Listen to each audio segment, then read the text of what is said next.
magazine. Also known as Wednesday 13. Welcome to Brutal Planet Magazine. Welcome to Brutal Planet Magazine. All coming up, and y'all welcome to Brutal Planet Magazine. You're listening to Brutal Planet. Hey, what's up, everybody? CJ Pierce here from Drowning Pool, and you listen to Brutal Planet Media right here. Get yourself. Hey, I'm Steve from Within the Ruins, and this is Brutal Planet.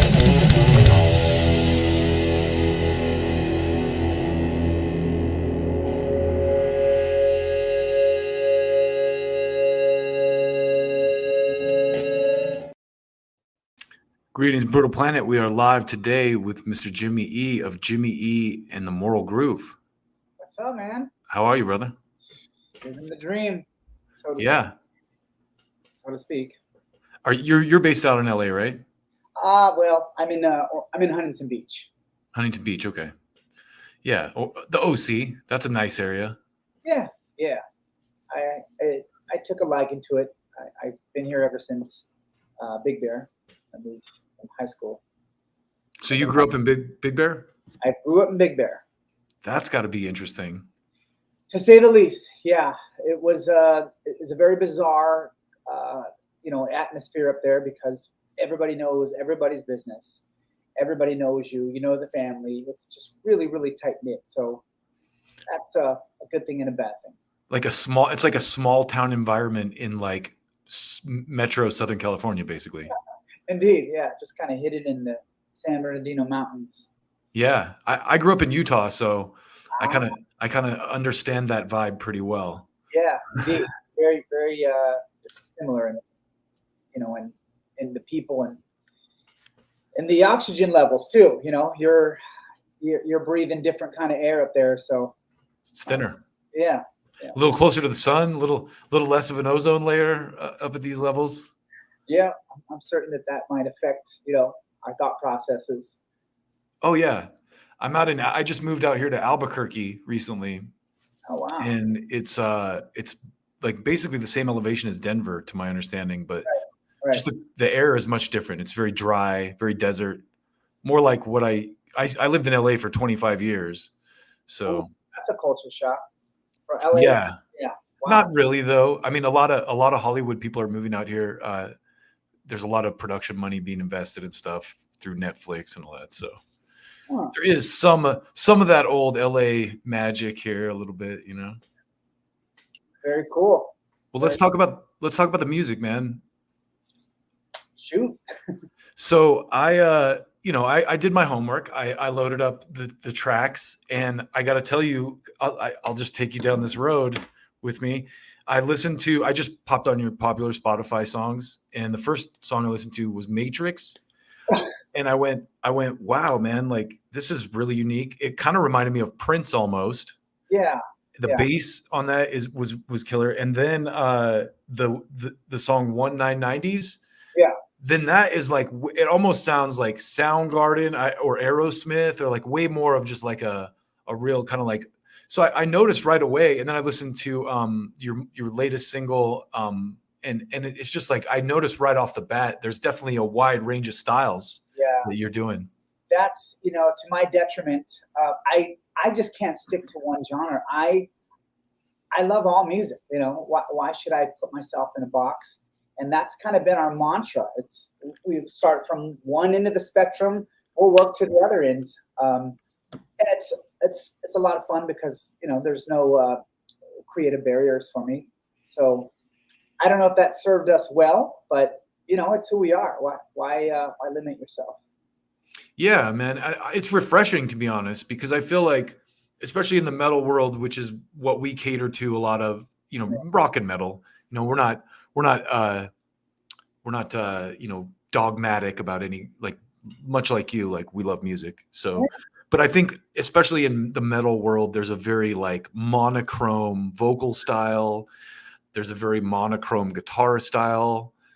There's a lot of like very similar bands with very similar sounds. And so I'm always happy to hear someone who's kind of branching off in different directions and doing something maybe a little more experimental, but it will always have elements of metal because that's the foreground. That's where I grew up. From Metallica, Skid Row, like Slave to the Grind, and Subhuman, just heavier Pantera. Yeah. That's where I grew up, but there's just too much good music out there to really say that's really my lane I'm going to stay in. So yeah, I just kind of let it process, and whatever comes out is what comes out. So like I said, could have been to my detriment, but it's who I am. Yeah, I mean, at the end of the day, I've had this conversation with a couple people recently just about art in general, and I think we talked about it last night on our live stream, and it's just like the thing I respect the most is artists who are kind of doing, their what is them, being their true selves.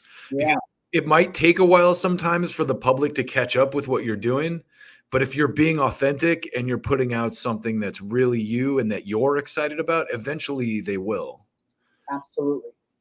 Like, you could misinterpret it as kind of chasing the trend. You know what I mean? Like, oh, that's happening to be real, in the popular culture. But at the same time, if you are, like you said, being truly genuine and authentic about who you are, I think it'll still resonate with people, even though you're all ends of the spectrum.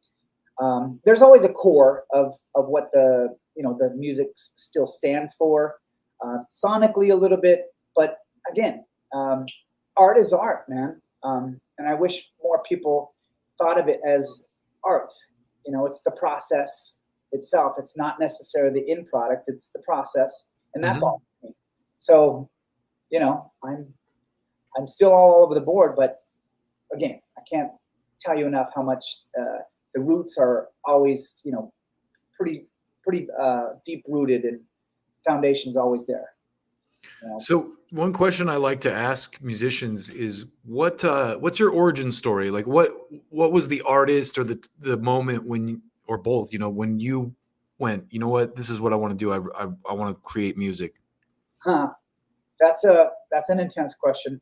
Well, not to bore you with a long drawn out, memory, just a streamlined memory, but of memories. But I think it was, my mom, she listened to Michael Jackson, Prince, Stevie Wonder, and that music was always going on, always in the house.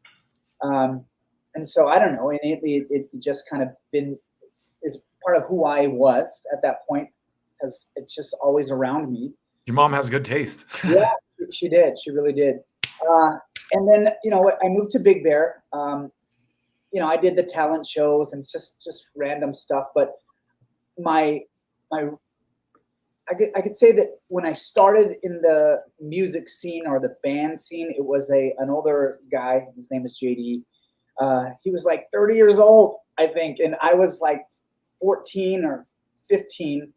And I guess he just met me on the street.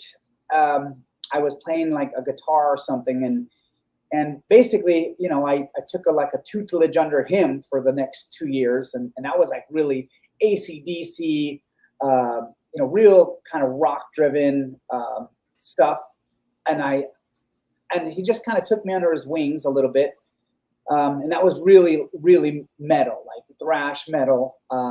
We had a band, it was early high school, like freshman. With this older guy.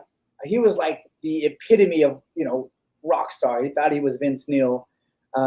Really cool guy. And I don't know, it just kind of morphed into, who I was. I'm a musician. I can play guitar. I can write. And so I think back to your question, it was just kind of those experiences in Big Bear, doing the backyard parties, doing the rehearsals at his house, having a little scene, all of our friends came over. So it was just like romantic in the sense that it was young and it was exuberant. It was such a fun time. But it never really occurred to me that I'd take it serious till many, many years later. We're talking about 5 years later, where I did move to Laguna Beach, and I met with some, real cats, some really, really great musicians who just honed their craft. And then I figured, wow, I need to kind of match their level. And so from that point on, I took it real serious. But I think it was the culmination. Big Bear, all those experiences made me, realize I am an artist, but the other experiences kind of graduated me in terms of professional musician. Okay. How much of the, the production and stuff, the songwriting, you're the vocals, right? Lead vocals on everything. You have a really diverse range, man. I definitely noticed that in listening to some of this stuff. There are songs that sound kind of like a little Prince influence, like I said, and then even the 1990s one sounds like kind of like Chris Cornell. I definitely heard some Chris Cornell influence. Right. I mean, you are the makeup of people you listen to and you obviously admire. So I kind of take from all of them, but like I said, I am just the culmination of my experiences and people I admire. So why not, have that be my output? Yeah. I mean, we're all that, right? Like we're all just a kind of a art. I always had this line about art being just perpetual thievery. We're all just stealing from each other, basically. Right. We're just like, exactly. It's just how much of it you induce with your own, magic. But you're right. We're like conditioned to take on things that are, around us. Why wouldn't it be, a part of your output? Yeah, and it's pretty obvious when you hear people too. We do it. We automatically kind of try to put someone in a box. Oh, there. That sounds like Kim, and that sounds like that sounds like Prince. But it's your frame of reference, right? Yeah.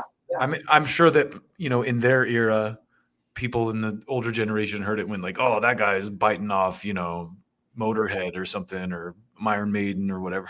Right. I remember Aerosmith had this quote that the band said that we're just all this one little note in this vast song. So I stole many notes and I'm just one note at this point. Yeah. I don't know if that made sense, but no, totally. Yeah. That's a kind of a beautiful way of looking at it too. It's like we're just one note on the page of these bands of musical history. Right. Getting philosophical with the process and music, but it has that too. So funny. This is just, it's taken a shape of its own. I'm here to like promote, but if you really delve into it, we're all musicians. We're artists, at the core, real like artists. We're just sonically, It's very obvious that you guys, everyone in your band has technical prowess and skilled musicians, a bunch of skilled musicians. Well, let's talk about what you guys are doing now. You guys are releasing singles on the build up to a full length, right? Correct. Been a lot of activity over the last couple of months since May. So we released 1990s, which is my homage to Big Bear. And then I released Get to You, which is a song about my wife. It's kind of a love song, but kind of alternative, Harry Styles kind of, but still rock. I don't know if that even is a thing. And then, I have the single coming out on the 15th, which is No Future for Future. It's my last single on the album, which is, Reckless Introspect. And then we have kind of the culmination of all of this work over the last 3 years into a party, big 90s party. Gonna do it old school, like we used to do it in the 90s, backyard, burner, keg. Awesome. But I'm obviously, we have a whole event planner kind of doing the decor. It's going to be really super nostalgic. And I intend on creating an atmosphere that brings everybody back, straight time machine. So yes, all of these singles that are happening were in fact the culmination of this big event. And I keep kind of putting out there that it's kind of my last hurrah in the live department with Moral Groove. So I'm going to take on some other projects, but with Moral Groove, this 25, maybe 30-year stint of us, doing live shows from, Orange County to LA, being a house band at Dennis Rodman's from Oh, wow. the LA scene. I'm going to put it to rest on my own terms and just go out big, go out with a bang with my old school friends and in my hometown where it started and where it ends. That's a really cool way to do it, man. I'm trying to remember who we talked to that talked about getting started in LA at backyard parties where they would have kind of like, it would be just like a backyard barbecue type thing. And then they would have live bands. And then at the end of the bands, a DJ. Yeah. I mean, it's simple, but it's all about, bringing people together and connecting. And nostalgia is a powerful force. I'm in my 40s, which is bizarre to say, but the more I live, the more I appreciate, my upbringing and when I was younger in my teenage years. So I'm not trying to go back there. I'm just trying to give it representation. Celebrate it.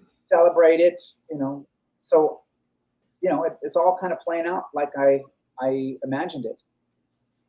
Yeah, we're probably the same age. I'm 45, so yeah exactly. So, similar age at least. Right. So you would agree with me. Like, I don't know why we just tend to grasp onto the past a little bit more when we're a little older.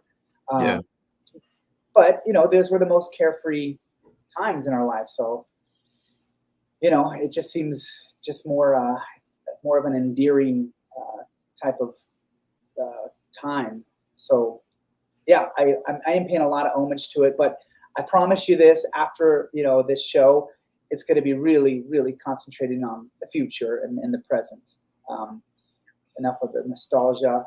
I'm having fun with it, but it's time to kind of really gear towards the future. Nothing wrong with paying homage to the past or celebrating. Like, the other thing too is it's like those were our formative years, right?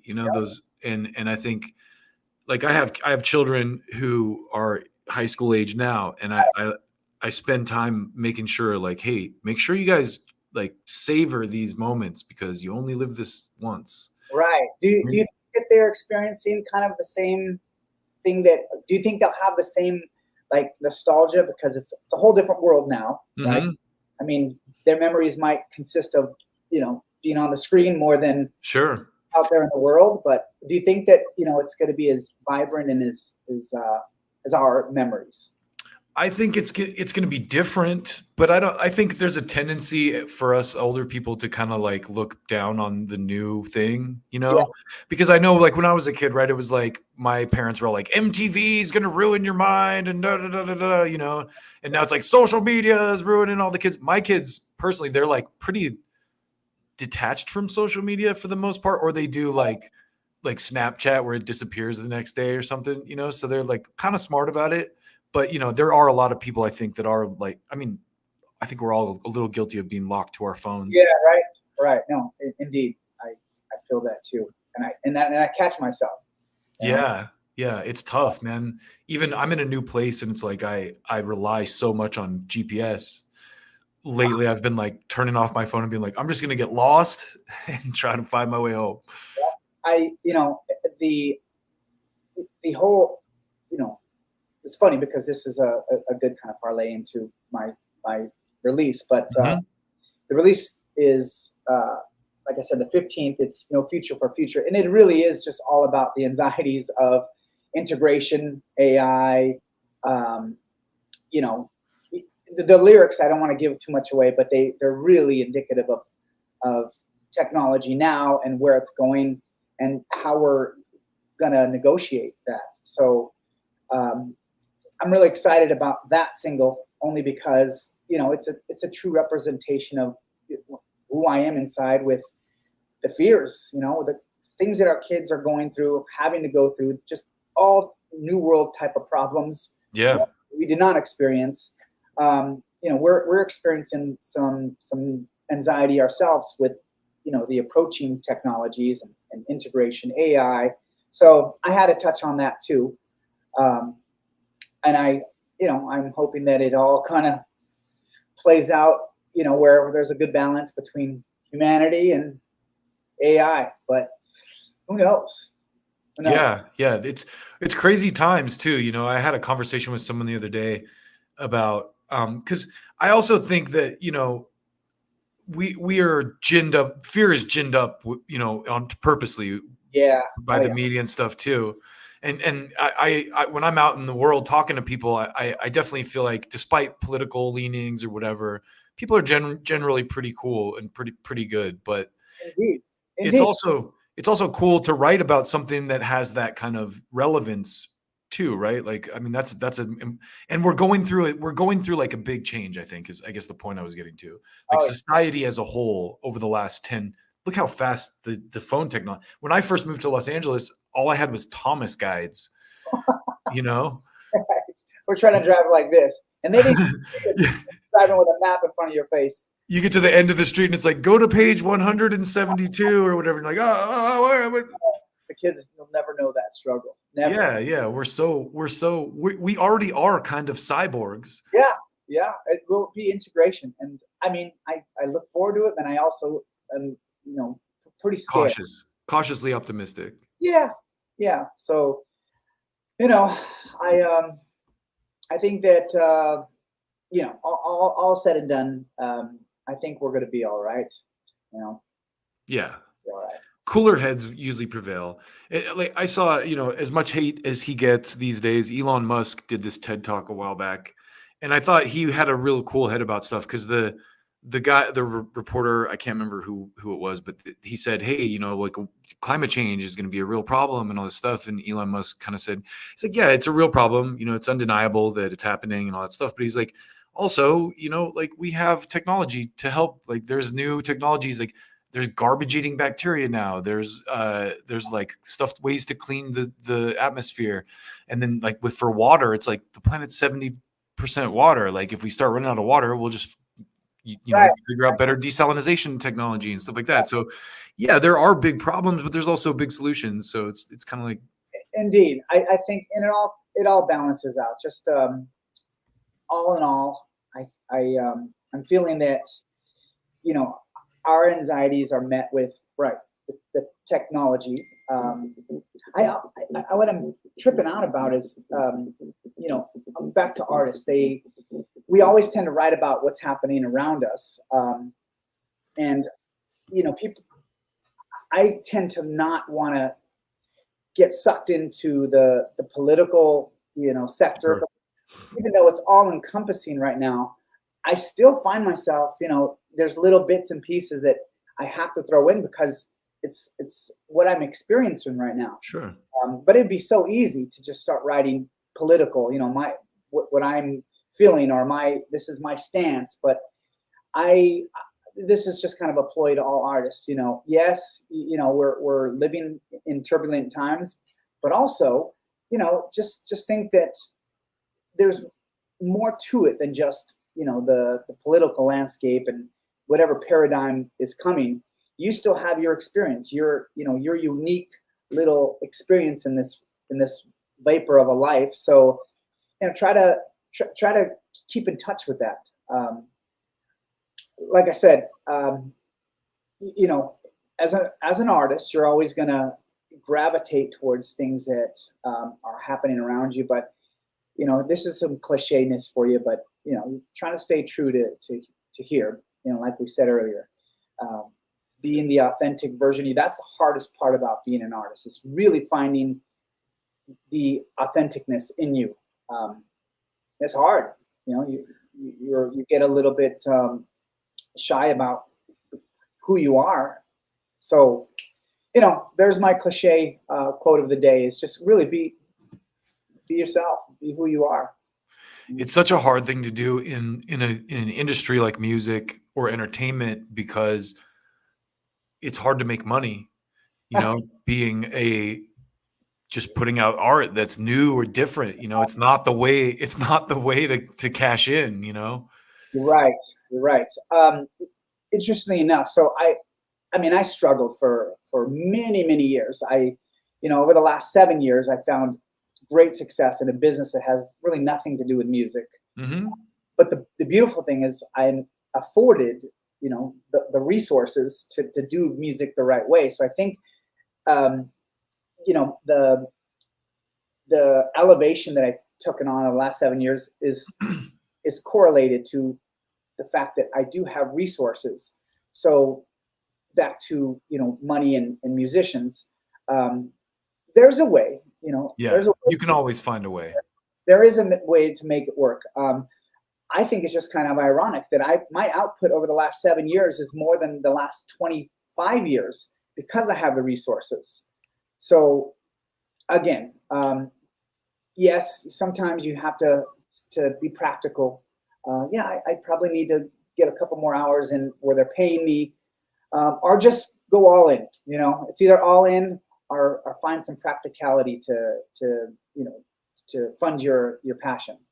That's beautiful, man. Honestly, so I talk to bands all the time, and I talk. One of my favorite albums this year is by a band called Job for a Cowboy, in the heavy world. And that band are in the same boat as you, man. Like, one of the guitar players is a doctor in like Ireland, and like the one guy runs is a programmer or something, and they come together every couple years and put an album together. They don't even really tour much. They might play a festival here and there, but they're a well-established deathcore band from the early 2000s who just put out, like, I think it's one of the best like metal records of the year. It's like a really epic, like progressive deathcore record. Like, the bass is really and anyway, but same thing, man. It's like they're doing it for the love, and they're in a place where they have the resources to do it right, the way they want to do it. Right. And it's beautiful, man. That's the new world of music. I remember, because I played in a band from like the 90s through the early 2000s before, I'm kind of like going through my second childhood right now. Like, my kids are grown, and now I'm like, okay, now I got some freedom to do stuff again. But back in that day, I remember being so frustrated out on the scene in LA, because it was like all the bands that had the crowd were like high school kids whose parents had the money to like fund their thing. And here I am, this struggling like 21-year-old, lugging my amp around, paying to play at the Whiskey. Paying to play. Yep. And well, I think we're going to turn the industry on its feet, not only by way of how we approach it now, but I think that there's no like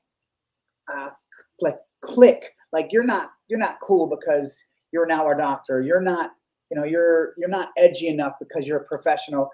I think we're broadening our minds with who in fact is a musician. You don't have to live that stark and really beggar, if you will, like kind of life. You don't need to be at the low end of the spectrum. You really can make it work, or you could be successful, create good stuff just as much as if you're struggling. Do it on your terms. That's such a cliche. Like, you have to be tortured, or you have to be in a real struggle to find true art, or to output something that's worthwhile. Or I don't get that. I think sometimes that helps. Sometimes I think that helps, but I mean, at the end of the day, just having a vision and following through on it. I mean, one of my favorite quotes of all time is Frank Zappa, and he said, "Art is making something out of nothing and selling it." Exactly. And I love that quote, because it's at any time and place in your life, as long as you remember that, it's manifesting something out of nothing. Naturally, there is some finesse to writing skill. You can't just throw a bunch of sound in for the sake of it, being art. There is a structure, but it's loose. It's a loose structure, and people should exploit it a little bit more.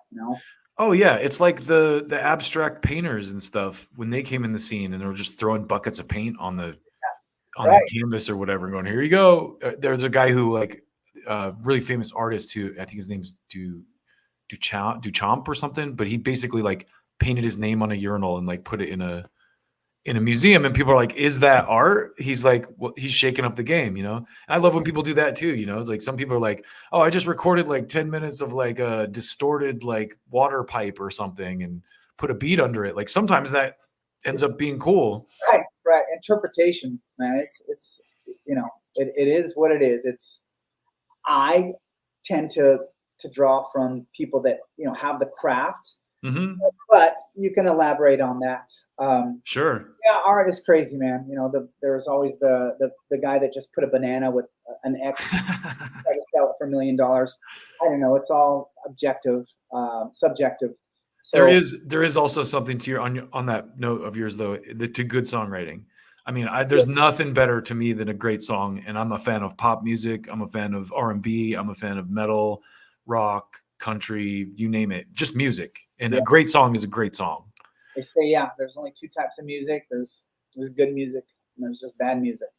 But art is its own little thing. It's not good nor is it bad. It's just kind of its own thing. So I think that I Moral Groove, we kind of just put all those elements together, just kind of randomness, like we said before, just genre, non-specific, non-binary genre, in musically speaking, and it makes for art. It is art. So, Quick question: what's the background of the name Moral Groove? well, we did funk for a long time. We're kind of Chili Peppers, Prince. That's where you see those elements. After metal, my favorite genre, by the way. What's that? After metal, my favorite genre is soul, funk, Sly Stone, Oh, the yeah. Meters, Yeah, all that stuff. funk, man, and it gets so deep. James Brown. What was I saying right now? The question, Sorry, I didn't mean to cut you off. the question was. Oh, I was asking about the name Moral Groove. Oh yeah, right. Kind of set that up. Sorry. Moral, righteous groove. Like, we funk. You kind of have to be a little late. On the 2 and the 4. Just a sliver in order for it to be kind of skanky, sleazy, as they say. So I love that, man. that's a righteous groove, and Moral Groove just seemed it didn't have the cursor of religious, like righteous. So we went with Moral Groove. I love funk, I think, because of the feel.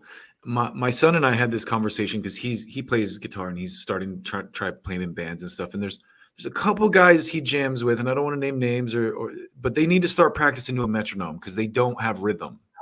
They can't stay in the pocket. They can't play to a beat solid, and that's the most important factor. It's the most fundamental factor in music. It's time, understanding. It corresponds with heartbeat. It has to be in the pocket. What you just said about being a little late on the 2 and the 4 hit me so hard because I started like humming. I'm like, yeah. I started like that's so good. We could do a whole segment on just like music talk or musician talk where we're in our own little language. You know what I mean? Mm-hmm. It could be a whole segment on just all of the the noises and the umps and and yeah. But I could tell like that's like legitimate musician talk, like the shit you just said. So props for that. Yeah, man. Yeah, I work with great musicians. I think that definitely elevates me. I work with Gabe Rosales. I have to always mention him. We've worked together since the beginning. It's funny. I keep saying this, but it's so true. Everybody in this band, like it feels like this is just the diving board to bigger, better things. Everybody that's been in this band has gone on to do big things. My guitar player Jeff Suburu, he's the main songwriter. Me and him. He plays right now with Enrique Iglesias. He's the lead guitar player. Oh, wow. Gabe Rosales, played with J-Lo and Christine Milian. He went on tour with George Lynch. I was Wow. that I got kicked out of Lynch Mob. No joke. That's a Wow. story. I got kicked out of Lynch Mob by George. But Gabe went on to play on the album, and Okay, you might have to tell that story. it's pretty funny. And again, Hubie Wang was our guitar player. He plays with Nikki West. We had Mike Bedard. He played on American Idol as a drummer. I mean, so I think that now that I'm graduating, I'm not going to do any more live shows with Moral Groove. I'm going to see where I graduate to. Maybe I sing backup for Celine Dion or something. That'd be awesome. I love that. I mean, I had a lot of friends from my band era who got into music. Like one of the guys we used to jam in a band we used to jam with ended up playing with Mars Volta and like Miley Cyrus, and then the other guy, the singer for that band, went on to work for Golden Voice and was like booking Coachella. Like he would, well, I had like babies. I was like raising babies. He'd be like, bro, we booked Refused this year, or we booked Rage Against the Machines reuniting, and we got them this year. I'm like, yeah, Faith No More. Oh yes, love Faith No More. Wow. Yeah. I mean, they took their path, and they won't have the blessings that you have, but you certainly won't have the blessings that they had. Sure. I think that's interesting. Like, it's a trade-off, right? It's the trade-off. Always the trade-off. Did you ever see that movie, the Tom Hanks movie, That Thing You Do? Yeah. I mean, that pretty much sums it up. I love that. I love that movie. Yeah. The drummer guy, who's the jazz cat, that's another thing I was going to ask you about. Do you have jazz influences? Because I definitely heard a little bit of that. I think that's more like Jeff and Gabe, Okay. And more like Jaco Pastorius. Sure. But we don't want to bore people with look what I can do. Right. So, but yeah, some of the elements that they're throwing in, you have obviously good ear. I mean, if they're playing with people like Enrique and stuff, they're clearly like very schooled musicians. Schooled, yeah. I wouldn't say Enrique would be schooled might not be the best word. Professional, talented. Yeah, I mean they know their shit, backwards and forwards. That's important. If you're going to be a musician, like professional through and through, you have to know it backwards and forwards. They're out of my league in terms of that. But we speak musician language. We have the grunts so that's how we communicate. Well, and people have different levels of talent, right? It's like, Kurt Cobain is a very talented guitar player and songwriter, but he's not Eddie Van Halen. Right. And Eddie Van Halen is not Kurt Cobain. It's a different type of talent, Indeed. Now, the proficiency level, just again, opposite ends of the spectrum, but ultimately, one's a true like artist, true to form, and one is a technical genius, technical, proficient, knows everything inside, outside. You won't see Kurt Cobain, paying backup for Enrique or Mariah Carey, but you certainly could see Eddie Van Halen playing with Michael Jackson, and sure. I mean, so that's music, I mean, you might have even got to a point. I mean, you probably would have got to this point because of who Kurt Cobain was. But I could have seen like Nirvana, Michael Jackson doing something with Nirvana or something. Like a lot of the hip hop cats in the '90s. I Snoop Dogg. I remember saying like he's like I fuck with Nirvana, man. Like so. Yeah. I think more and more people are just kind of bleeding into other genres. There's totally. It'll be just kind of one music, it's like just music, not subgenres. It's just music. It's waveforms, frequency, yeah, and rhythm. Different ways to arrange frequencies. Pretty much, pretty much. You're right too. The cliquishness has gone away pretty much from music. I feel like it's not like, I mean, there are scenes, so to speak, but it's not like, everybody listens to everything because everything is readily available. You don't have to collect records and like spend your entire paycheck on like a certain style or whatever. Right. And it's true. We have so much access to everything, and it's opened our, our ears to certain things that we wouldn't have even, considered. So I agree. I love where we're at with music, Yeah, I, me too. I love where we're headed, but I'm not the type to complain. Oh, these cats, they got lucky, or, if you get into music, really, you get into music, you're doing it for the process. It's never about, I want to be famous. You leave that to the influencers or the TikTokers. Musicians should get into music because it's the process. It's who they are. It's like creating, a craft, or you're knitting. There's just something really intense about having to want to create that. So you get into it for the sake of, the process, not for the fame. And the excitement, like when you hear it come together, and you're like, wow, this sounds amazing. I can't wait for people to hear this. Totally. There's that too, like you started with nothing and now you have something.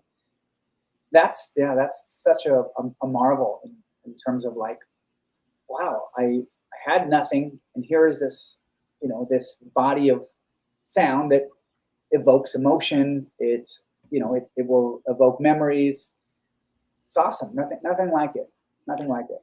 So on that note, your record comes out, is it Friday, the 15th? Comes out on Or Wednesday. Right. I'm sorry. Friday the 15th. Yeah, Friday.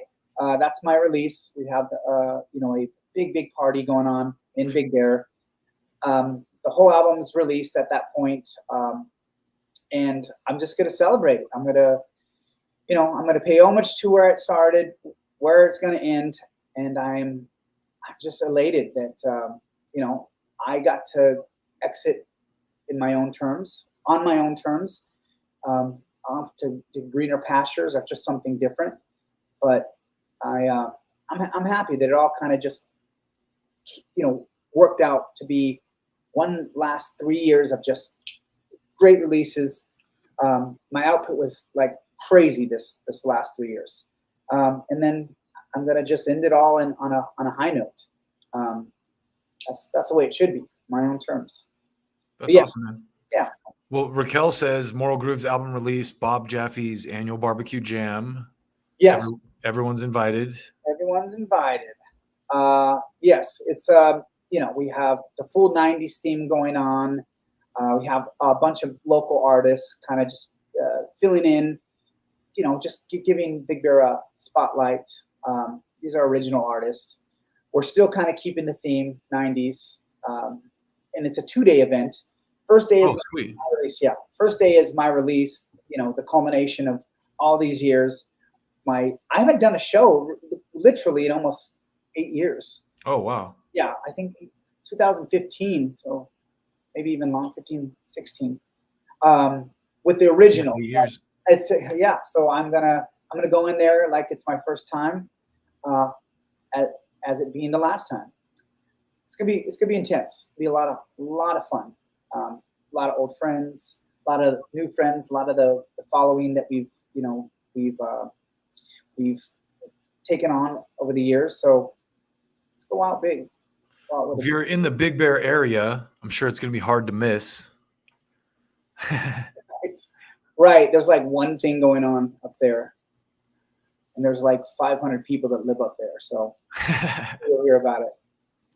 Well, JimiE, thank you, man, for coming by and talking with me. Hopefully next time I talk to you, hopefully you come back and you're like, doing backups for, Celine.